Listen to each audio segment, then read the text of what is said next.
नमस्ते बच्चों। आज की कक्षा में आप सबका स्वागत है। आज हम वाक्य शुद्धिकरण सीखने जा रहे हैं। आज हम वाक्य शुद्धिकरण यह व्याकरण विभाग में से पाठ पढ़ने जा रहे हैं। बच्चों, वैसे तो परीक्षा में यह 1 अंक के लिए आता है, किंतु वाक्य शुद्धिकरण यदि सीख लो तो प्रश्नोत्तर लिखते हुए, निबंध लिखते हुए, अर्थात संपूर्ण भाषा का पेपर में अंकों का सुधार तुम सबों का हो जाएगा। अब हम समझेंगे वाक्य शुद्धिकरण के अंतर्गत वाक्य रचना के सामान्य नियम।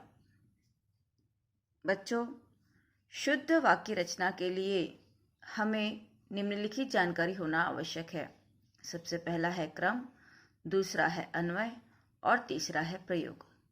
अब हम समझेंगे कि यह क्रम, अन्वय और प्रयोग क्या है। बच्चों, पहला है क्रम। किसी वाक्य में सार्थक शब्दों को उनके उचित स्थान पर रखने की क्रिया को क्रम अथवा पदक्रम कहते हैं। इनके सामान्य नियम निम्नलिखित है। यानी हम जानते हैं कि कई शब्दों के योग से एक वाक्य बनता है, किंतु इन शब्दों का सार्थक प्रयोग होना चाहिए और इन सार्थक प्रयोग के लिए उसे सही स्थान पर रखना होता है, तब कोई योग्य वाक्य बन पाता है। तो अब हम देखेंगे पहला इसके नियम में, हिंदी वाक्य के प्रारंभ में कर्ता, बीच में कर्म तथा अंत में क्रिया रखनी चाहिए। जैसे रमेश ने पुस्तक पढ़ी। दूसरा है उद्देश्य या कर्ता के विस्तार को कर्ता के पहले और विधेय या क्रिया के विस्तार को क्रिया के पहले रखना चाहिए। जैसे अच्छे विद्यार्थी परिश्रम पूर्वक पढ़ते हैं। यहाँ पर कर्ता का विस्तार है अच्छा, उसको कर्ता के पहले रखा है, और क्रिया का विस्तार है परिश्रम पूर्वक, तो उसे पढ़ते के पहले रखा है। इसी तरह तीसरा है विशेषण विशेष्य या संज्ञा के पहले आता है। देखो, यहाँ पर काली यह विशेषण है और गाय यह विशेष्य है, तो गाय से पहले काली शब्द का प्रयोग हुआ है और वाक्य बना है काली गाय घास चरती है।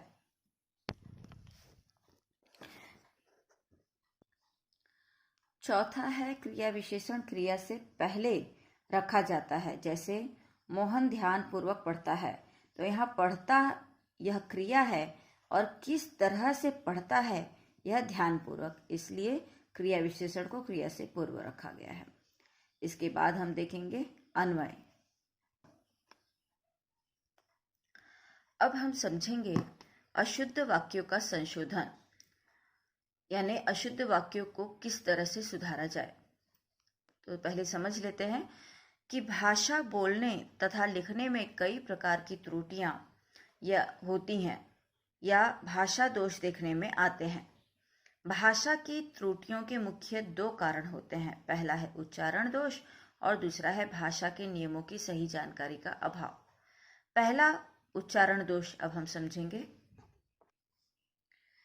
भाषा की ध्वनियों को जिस प्रकार हम बोलते हैं उसे उच्चारण कहते हैं। यानी जिस तरह से हम बोलते हैं, हमारी बोलने की ये जो ध्वनि होती है उसे हम उच्चारण कहते हैं। और अशुद्ध उच्चारण के कारण ही वर्तनी संबंधी अनेक अशुद्धियां पाई जाती हैं। यानी जब हम उच्चारण गलत करेंगे तो लिखेंगे भी गलत ही। इससे कई बार वाक्य में शब्दों के अर्थ ही बदल जाते हैं। जैसे हमें कहना है दिन और हम कहते हैं दिन। दिन यानी दिन रात वाला दिन, और यह दिन यानी लाचार वाला दिन। शेर सैर, काम कम, और यहाँ समझ रहे हो बच्चों, और यह दिशा सूचक है, जबकि यह और जो है वह समुच्चय बोधक अव्यय है। यानी यह संबंध बोधक अव्यय और यह समुच्चय बोधक अव्यय है। उसी तरह से सुना, सुना, यह सुना यानी मैंने सुन लिया है, कानों से सुनने की प्रक्रिया है। और यह सुना यानी पूरी तरह एकांत, सूनापन। आदि यानी इत्यादि, और ये इस आदि का प्रयोग हम अदरक के लिए करते हैं। इस तरह स्वरों और व्यंजन के अशुद्ध उच्चारण के कारण वर्तनी संबंधी अनेकों अशुद्धियां होती हैं। दूसरा जो हमने देखा कि भाषा के नियमों की सही जानकारी का अभाव होता है, अर्थात वाक्यगत या भाषा प्रयोग की अशुद्धियां भाषा के नियमों की सही जानकारी के अभाव के कारण होती हैं। बच्चों, अब हम देखेंगे कि किस तरह से अशुद्धियां होती हैं। यानी परीक्षा में हमें जब कोई वाक्य दिया जाता है और कहा जाता है कि अशुद्धियों को सुधार करके लिखो, यानी वाक्य शुद्ध करो, तब हमें इन विभिन्न अशुद्धियों को ध्यान देना है और उस आधार पर अपना वाक्य लिखना है। तो सबसे पहले हम देखेंगे कि क्या हमारे वाक्य में लिंग संबंधी अशुद्धि तो नहीं है, जिसके अंतर्गत पुल्लिंग संज्ञा के स्त्रीलिंग रूप तथा लिंग के अनुसार कर्ता या कर्म की क्रिया से अन्विति संबंधी अशुद्धियां आती हैं। अब हम इसे उदाहरण द्वारा समझते हैं। देखते हैं बच्चों, यह है अशुद्ध वाक्य और यह है शुद्ध वाक्य। पहला वाक्य है श्रीमती सरला सुप्रसिद्ध विद्वान है। यहाँ पर देखो, विद्वान यह पुल्लिंग के लिए प्रयोग किया जाता है, जबकि सरला के लिए यहाँ पुल्लिंग का प्रयोग विद्वान का किया है, इसलिए यह गलत है। हमें सही शुद्ध वाक्य होगा हमारा, श्रीमती सरला सुप्रसिद्ध विदुषी हैं। दूसरा वाक्य है वर्षा हो रहा है। वर्षा स्त्रीलिंग है, इसलिए सही वाक्य बनेगा वर्षा हो रही है। तीसरा वाक्य है लक्ष्मीबाई वीर थी। चूंकि लक्ष्मीबाई स्त्री हैं, इसलिए उनके लिए स्त्रीलिंग का प्रयोग होगा और वीर के बजाय वीरांगना शब्द का प्रयोग होकर वाक्य बनेगा लक्ष्मीबाई वीरांगना थीं। चौथा वाक्य है राम लक्ष्मण और सीता वन को गई। यहाँ सीता के हिसाब से क्रिया लगाया है, जबकि इस लिंग का प्रयोग किया हुआ है, जबकि जो लिंग का प्रयोग होना था वह राम लक्ष्मण और सीता इन तीनों के हिसाब से होना था, और इसलिए जो शुद्ध वाक्य है वह है राम लक्ष्मण और सीता वन को गए। बहुवचन रूप में लिंग का प्रयोग किया करना है। अब हम दूसरा देखेंगे वचन संबंधी अशुद्धियां। पहला वाक्य है मैं आपका दर्शन करना चाहती थी। आपका यह आदरणीय है, भले ही यह एक वचन है, तब भी यहाँ पर आदर सूचक होने के कारण आपका के बजाय आपके हो जाएगा। मैं आपके दर्शन करना चाहती थी। दूसरा है अधिकारी ने हस्ताक्षर कर दिया है। वैसे देखें तो सही है कि अधिकारी ने हस्ताक्षर कर दिया है, लेकिन हस्ताक्षर करने वाले जो अधिकारी हैं यह हमारे लिए आदरणीय है, और इसलिए आदर सूचक शब्द का प्रयोग हमें करना है, और यहाँ पर बनेगा अधिकारी ने हस्ताक्षर कर दिए हैं। तीसरा है सभा में अनेकों लोग उपस्थित थे। भले ही यह बहुवचन है, लेकिन लोग यह बहुवचन है, अनेकों यह अपने आप में बहुवचन है। एक का बहुवचन अनेक होता है, जैसा हम सब जानते हैं। तो अब इस अनेक को फिर बहुवचन में करने की कोई आवश्यकता नहीं है, इसलिए वाक्य बनेगा सभा में अनेक लोग उपस्थित थे। चौथा वाक्य है उसका बाल सफेद हो गया। यहाँ पर गया वचन का प्रयोग गलत हुआ है, क्योंकि बाल यह एक वचन नहीं है, इसलिए सही वाक्य बनेगा, शुद्ध वाक्य बनेगा कि उसके बाल सफेद हो गए। अब हम तीसरा देखते हैं कारक संबंधी अशुद्धियां। बच्चों देखो, कारक हमने सीखा है इसके पहले के वीडियो में कि किस तरह से कारक शब्दों का प्रयोग होता है, विभक्ति चिन्ह इसके होते हैं। पहला वाक्य है हम फिल्म देखे थे, जबकि इसका शुद्ध अगर सही कारक हम लगाएंगे ने, तो शुद्ध वाक्य बनेगा हमने फिल्म देखी थी। दूसरा है वह दीवार पर से गिर पड़ा। यहाँ पर से इस गलत कारक का प्रयोग हुआ है, जबकि होना चाहिए वह दीवार से गिर पड़ा। या अधिकरण कारक का प्रयोग है, और ये अपादान कारक का। तीसरा है पहाड़ में से झरना बहता है। इसका शुद्ध वाक्य होगा पहाड़ से झरना बहता है। चौथा है यह तस्वीर 10 रुपए से खरीदी है। इसका शुद्ध रूप होगा यह तस्वीर 10 रुपए में खरीदी है। ए का प्रयोग गलत है, यहाँ सुधारा हुआ है और 10 रुपए से नहीं होता, मैं विभक्ति चिन्ह का प्रयोग होगा, मैं कारक का प्रयोग होगा। बच्चों, अब हम अशुद्धि का चौथा प्रकार पढ़ते हैं, सर्वनाम संबंधी अशुद्धियाँ। पहला वाक्य है तेरे को पिताजी ने बुलाया है। जैसा कि हम मुंबईया भाषा में बात करते ही हैं, यह गलत है। शुद्ध वाक्य है तुझे पिताजी ने बुलाया है। दूसरा है मैंने गृह कार्य करना है। शुद्ध वाक्य है मुझे गृह कार्य करना है। तीसरा है मेरे से यह काम नहीं होगा। शुद्ध वाक्य मुझसे यह काम नहीं होगा। चौथा है वह लोग बाजार जाएंगे। वह यह एक वचन है, इसलिए गलत सर्वनाम का प्रयोग हो गया है। बहुवचन का प्रयोग होगा लोग होने के कारण। वे लोग बाजार जाएंगे। अब हम पांचवा भेद देखेंगे अशुद्धि का, क्रिया संबंधी अशुद्धियां। पहला वाक्य है उसने हाथ जोड़ा, जबकि शुद्ध रूप होगा उसने हाथ जोड़े। सही क्रिया का प्रयोग है। यह काम मैंने करा है, यह गलत क्रिया है, उसकी जगह होगा यह काम मैंने किया है। आप कहो, आप आदर सूचक होने के कारण कहो न होकर कहिए आएगा और शुद्ध वाक्य होगा आप कहिए। चौथा है अजय भोजन खा चुका है। अब खाना खाना होता है और भोजन करना होता है, इसलिए इसका जो शुद्ध वाक्य बनेगा अजय भोजन कर चुका है। छठा भेद है अव्यय संबंधी अशुद्धियां। पहला वाक्य है उसने केवल मात्र मुझे ही बुलाया था। देखो बच्चों, यहाँ पर दो अव्यय का प्रयोग किया है, केवल और मात्र। या तो केवल लगाया जाए या तो मात्र लगाया जाए। तो यहाँ पर वाक्य के हिसाब से सही है कि हम लिखें उसने केवल मुझे ही बुलाया था। दूसरा है ज्यों ही मैं स्टेशन पहुंचा वैसे ही रेलगाड़ी चल पड़ी। बच्चों, ज्यों अव्यय के साथ त्यों अव्यय का प्रयोग होना चाहिए, या फिर जैसे ही मैं स्टेशन पहुंचा वैसे ही रेलगाड़ी चल पड़ी। या तो ज्यों लगाया है तो त्यों, और वैसे लिखना है तो जैसे का प्रयोग हमें करना होगा। तो देखो यहाँ पर सही वाक्य है जो ही मैं स्टेशन पहुंचा त्यों ही रेलगाड़ी चल पड़ी। तीसरा है वह लगभग हार रहा था।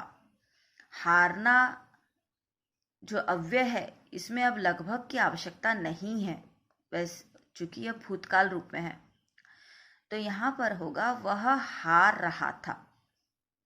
चौथा है यह पेड़ बड़ा ऊंचा है।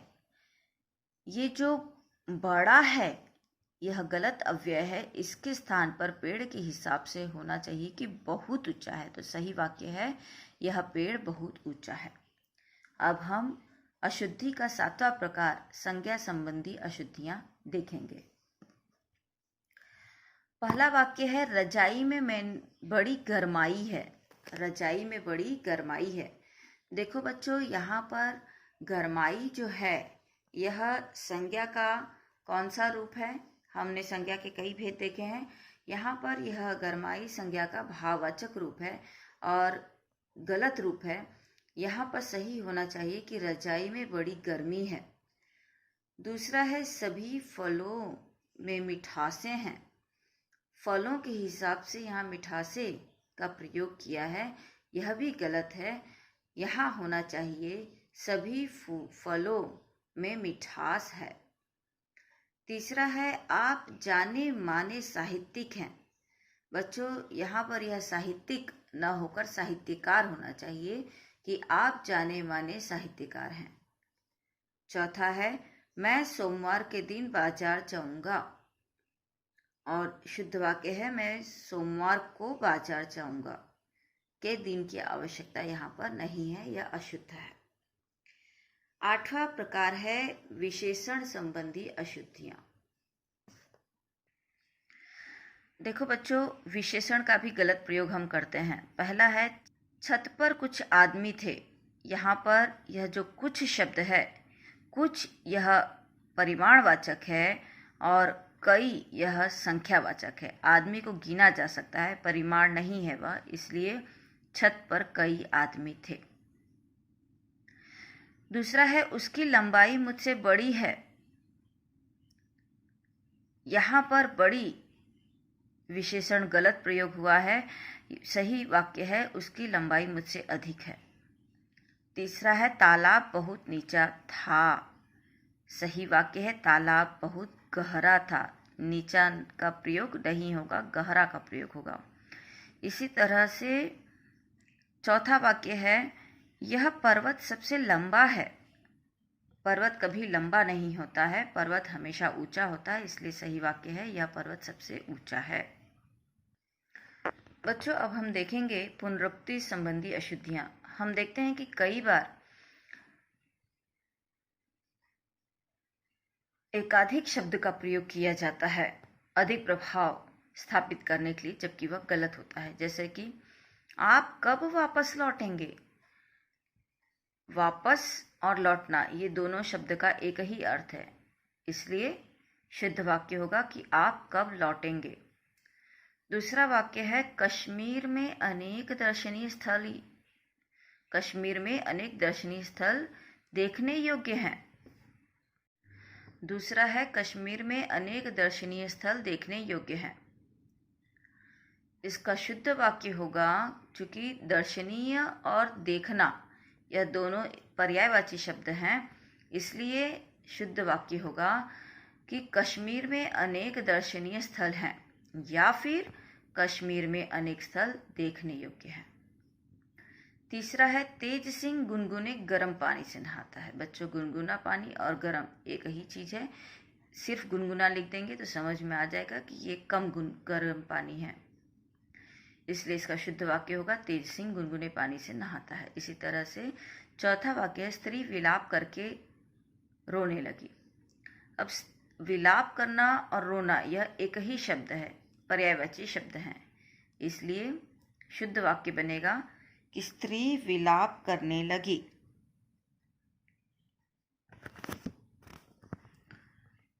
बच्चों, 10वां भेद है शब्द क्रम संबंधी अशुद्धियां। पहला वाक्य है, सिर दर्द की दवा एस्प्रिन है। यानी हम कई बार शब्दों को उलट फेर बस रखना है, इसलिए हम शब्द बना देते हैं और फिर कहते हैं हमने टीचर पूरा पूरा लिखा तो है, जबकि उसका जो क्रम है वह अयोग्य होता है, गलत होता है। इस वजह से वाक्य गलत हो जाता है। जैसे कि पहला वाक्य देखो, सिर दर्द की दवा एस्प्रिन है। यहाँ पर सिर दर्द की और भी अनेकों दवाइयाँ हैं, सिर्फ एस्प्रिन नहीं है, इसलिए शुद्ध वाक्य बनेगा कि एस्प्रिन सिर दर्द की दवा है। दूसरा वाक्य है, यह पुरानी दवाइयों की दुकान है। तो दवाइयों की दुकान पुरानी नहीं कहनी है हमें यह, यानी पुरानी दवाइयाँ मिलती हैं ऐसी दुकान तो कोई खुलती ही नहीं है, इसलिए हम कहेंगे कि शुद्ध वाक्य इसका है, यह दवाइयों की पुरानी दुकान है, ना कि यह पुरानी दवाइयों की दुकान है। तीसरा है, प्रहलाद पक्के ईश्वर के भक्त थे। अब बच्चों, ईश्वर तो पक्के और कच्चे नहीं होते हैं, भक्त पक्के और कच्चे होते हैं, इसलिए शुद्ध वाक्य बनेगा, प्रहलाद ईश्वर के पक्के भक्त थे। चौथा है, मुझे एक गरम चाय का प्याला दो। अब गरम चाय के प्याले से किसी को मतलब नहीं होता है, यह गलत वाक्य है। इसका शुद्ध वाक्य होगा, मुझे एक प्याला गरम चाय दो। 11वां अशुद्धि का भेद है मुहावरों और लोकोक्तियों की अशुद्धियां। यानी हम गलत मुहावरे या लोकोक्तियों का प्रयोग करके वाक्य बनाते हैं, अतः वह भी अशुद्ध होता है। जैसे कि उसकी तो तकदीर ही टूट गई। तकदीर कभी टूटती नहीं, फूटती है। मुहावरा है कि तकदीर फूटना, इसलिए शुद्ध वाक्य है, उसकी तो तकदीर ही फूट गई। दूसरा है शीला दीपा को अंगूठे पर नचाती है। अंगूठे पर नहीं नचाया जाता है, उंगलियों पर नचाया जाता है, इसलिए शुद्ध वाक्य है शीला दीपा को उंगली पर नचाती है। तुम तो आजकल तीज के चांद हो गए हो। तीज का चांद नहीं होता है, चांद ईद का होता है, और इसलिए सही वाक्य बनेगा तुम तो आजकल ईद के चांद हो गए हो। हमें किसी का मुंह नहीं देखना चाहिए। यहाँ पर मुंह नहीं देखना यह मुहावरा नहीं है, मुंह ताकना है, और इसीलिए शुद्ध वाक्य बनेगा हमें किसी का मुंह नहीं ताकना चाहिए। बच्चों, अब हम देखेंगे वाक्य का अंतिम 12वां भेद अशुद्धि का। वह है अन्य अशुद्धियां। यानी अभी तक हमने जो लिंग, वचन, कारक, संज्ञा, सर्वनाम, क्रिया, विशेषण, अव्यय, पुनरुक्ति, मुहावरे इत्यादि देखें, इसके अतिरिक्त भी कई तरह की अशुद्धियां होती हैं। अब इन अशुद्धियों में पहला वाक्य देखेंगे, एक पानी का गिलास लाओ। यहाँ पर पानी का गिलास लेकर क्या करना है? वास्तविकता तो यह है कि पानी चाहिए, इसलिए हम शुद्ध वाक्य लिखेंगे एक गिलास पानी लाओ। दूसरा है खरगोश को काटकर गाजर खिलाओ। देखो बच्चों, यहाँ पर खरगोश को काट देंगे तो गाजर कैसे खिलाएंगे, इसलिए शुद्ध वाक्य है खरगोश को गाजर काट कर खिलाओ। तीसरा है कृपया भोजन करने की कृपा करें। विनती है, अत्यधिक विनती भी नहीं होनी चाहिए, गलत हो जाता है। 2 बार विनती का प्रयोग है, इसलिए शुद्ध वाक्य है कि भोजन करने की कृपा करें। चौथा है प्रेम में उद्दंडता नहीं होनी चाहिए। बच्चों, यहाँ उद्दंडता यह जो शब्द है इसका गलत प्रयोग हुआ है। इसके स्थान पर उच्छृंखलता शब्द का प्रयोग होना था, और इसलिए शुद्ध वाक्य बना प्रेम में उच्छृंखलता नहीं होनी चाहिए। बच्चों, उम्मीद है वाक्य की अशुद्धियां समझ में आ चुकी हैं। इन 12 अशुद्धियों के प्रकार को यदि समझ लेते हो बच्चों, इन्हें याद करना नहीं है, हमें सिर्फ समझना है, क्योंकि परीक्षा में हमें एक वाक्य दिया होता है और कहा जाता है कि उसमें से यानी वाक्य को शुद्ध करो। तो जब हम विभिन्न तरह के अशुद्धियों के भेदों को समझेंगे तभी तो वाक्य को शुद्ध कर पाएंगे। अतः इन गलतियों को अच्छी तरह से समझ करके अपने पास लिख कर रख लोगे तो परीक्षा में यह 1 नंबर आंख बंद करके तुम्हारे हो जाएंगे। धन्यवाद।